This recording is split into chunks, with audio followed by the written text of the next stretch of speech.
Now this one is a real honey. It deserves a closer look.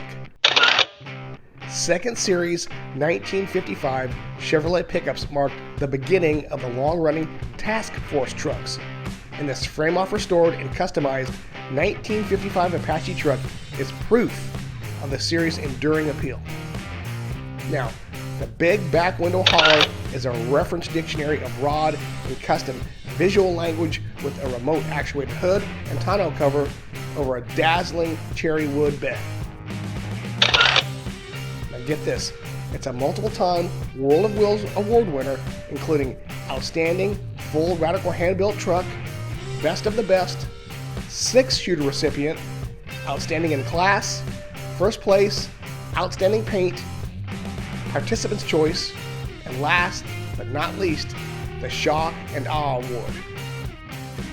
Now, additional brushes with greatness include an appearance on a photo shoot with country music star George Canyon, and get this, a signature from legendary designer and builder Foose.